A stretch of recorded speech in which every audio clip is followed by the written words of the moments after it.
Well, hello, my friends. Welcome to Granny B's house. Are you having a good day? No, I hope so. Granny B's having a good day. Are you remembering to do those little acts of kindness to make the people around you feel good and to make the world a better place for all of us? I hope you are. I hope you are. You may just be a little thing like a smile or letting somebody go ahead of you in line or cleaning up somebody else's mess.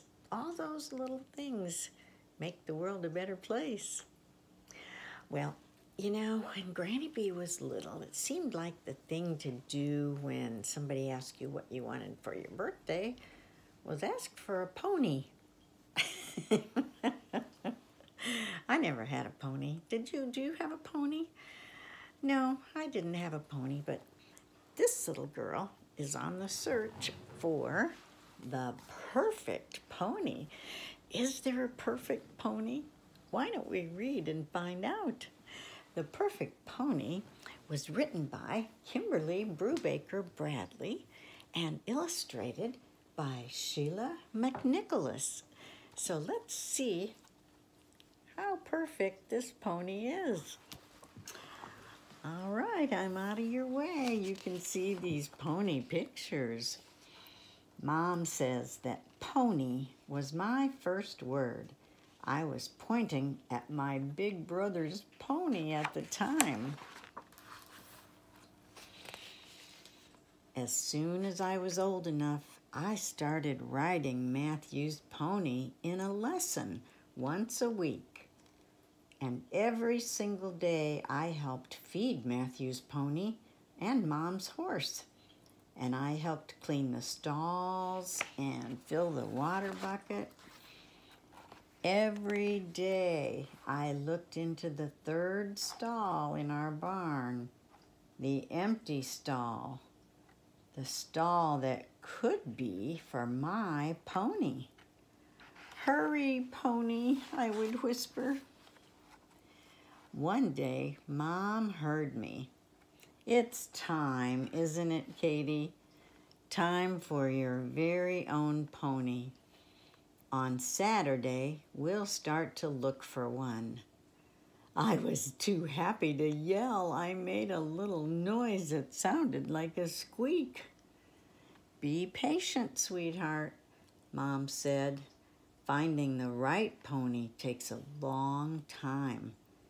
I am patient. I've been patient for years. At night, I dreamed about the perfect pony. He would be sleek and shiny, the color of toffee apples. Or he might be white with sooty eyes and a delicate nose. My pony would be fast and spirited and beautiful. On Saturday, we drove to another barn. I couldn't wait to see my pony. The barn was big and busy. There were ponies everywhere. I looked at each one and wondered, "Are you mine?" Finally, a man led a prancing chestnut pony into the ring. He was tall and sleek. He shook his head and snorted. He was almost the color of a toffee apple. "He's perfect," I said.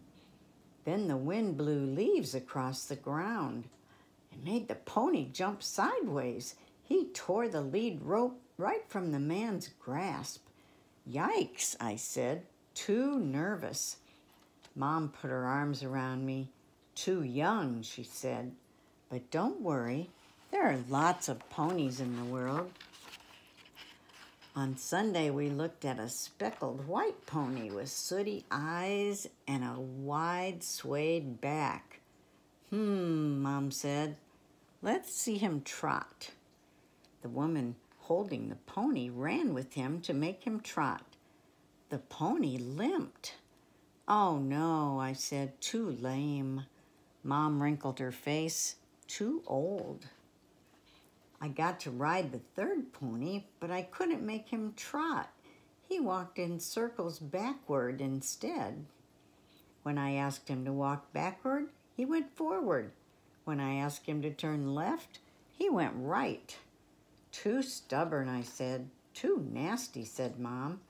I'm sorry. Maybe we'll find one next weekend. All week I drew pictures of perfect ponies. I drew black ponies and bay ponies and roan ponies and pinto ponies. They were tall and sleek and beautiful. Their manes looked like silver light. The first pony we saw the next Saturday was a bay with a streak of white running down his face. His owner rode him around the wing. He walked, trotted, and cantered. He jumped a little pole. He looked as quiet as the lesson ponies at my riding instructor's barn. I felt full of hope. Then I got on. The pony trotted when I wanted to walk. He cantered when I wanted to trot. When I steered him toward the pole, he put his head in the air and ran. I was so frightened I closed my eyes. Mom got the pony stopped and lifted me out of the saddle. Too scary, I said, too fast. I wondered if I would ever find a pony. Then the very next day we drove up to a small barn. In the pasture there were 3 horses and 1 little pony. 1 round little pony. 1 round, filthy little pony. His owner brought him in. He was the color of mud because he was covered in mud. His coat was as shaggy as a bear. His mane hung in clumps down to his shoulder. He shook himself and dust flew everywhere. Too dirty, I said. Honey, Mom said, handing me a brush. That can be fixed. I groomed and groomed and groomed the pony. After a while, all the dirt was off of him. Most of it was on me. The pony liked it when I brushed him. He sighed and wriggled and touched his nose to my arm. I think he tried to smile. He still looked round and shaggy. He's not sleek, I added. That can be fixed too, said Mom. Try him. I rode him around the ring. He walked when I wanted to walk. He trotted when I wanted to trot. He stopped when I asked him to, and he cocked his ears back when I spoke to him. When I asked him to canter, he went along like a rocking horse. He seemed happy, and I was happy too.